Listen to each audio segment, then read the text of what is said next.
ஐயா சொல்லுவார், எல்லாரும் என் மக்களே நீங்கள் உண்டா. எங்க வருவாங்க? உரையை பற்றி ஆழ்வதற்காக எல்லோரும் வருவார். என் மக்களே நீங்களும் வர இருக்கிறேன்னு சொல்றாரு இல்லையா? அந்த தன்மை அடர்ந்த நாரியங்களை சொல்றார். அவர்களே அக்லக்கூடிய பூரணத்தில் தான் இங்கே திருமணமாக சொல்லியிருந்தால் இன்னும் நிறைய பேர் இருக்கிறாங்க. வாழ்வே கூடுவிட்டு கூடுவாய்வே மறுபொரு பாய்ந்த மனதிலே வாழ்வே இப்படியெல்லாம் நான் செய்வேன். அதனால் இது என்னுடைய உபாயம்.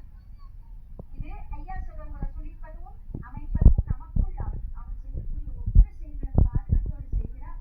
அது அவருடைய உபாயம். அதை நாம என்ன செய்யாது அதை இங்கே ஐயா சொல்லுகிறார். அதை நாளிலே அறிகின்ற போது நீங்க என்ன செய்வீங்க? உலக நடப்பாகவும் இருக்கலாம், காரண காரியமாகவும் இருக்கலாம். நடந்த பின்பு நாம என்ன செய்யலாம்?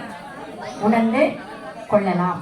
இன்னைக்கு உங்களுக்கு தெரிஞ்சிருக்கும், அதாவது ஐயாவுடைய திருக்கல்யாணம்னா என்ன, இங்க எத்தனை மாதர்கள், 7 மாதங்கள் மட்டுமல்ல, நாளைக்கும் வாசகத்துல திருக்கல்யாணம் வருகிறார். பகவதி, பார்வதி, மண்டைக்கட்டார், வள்ளி, தெய்வானை, இதெல்லாம் தெய்வங்களுக்குரிய கனிமாய்க்குள் அகப்பட்ட தெய்வத்தினுடைய தன்னிலையை மீட்டு கொடுத்த திருக்கல்யாணம்.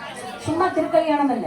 கலியன் பெற்ற வரம், தவ மூலம், சிவ மூலம், கணபதி மூலம், குந்திலியன் மூலம், காமாட்சி மூலம், பத்திரகாளி மூலம், இந்த மூலம் அத்தனை யாரும் வரமமாகிறான். கலியன் கலிமாய்க்குள்ள சிக்கி இருக்கிறது.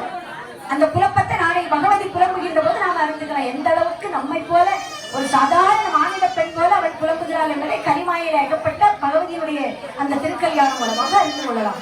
அந்த தெய்வங்களினுடைய தன்மையை விட்டு கொடுத்த தெய்வம் தான் யாரு? நம்முடைய ஐயா வைகுண்டம் என்கின்ற பொருள். அந்த சிறப்பை ஒவ்வொன்றும் இதை படிக்கதான் என்ன செய்யும், நமக்கு அறிந்து கொள்ள முடியும். அப்படி இந்த விவரத்தை அந்த மாதர்களுக்கு சொல்லிக்கொண்டு வந்த மாணவர்களை வழி அனுப்பிவிட்டு ஐயா கருவியில் சுற்றி வருகிறார். அம்மைமாருடைய திருக்கரத்தை பற்றி கொண்டு அந்த பாடல்களை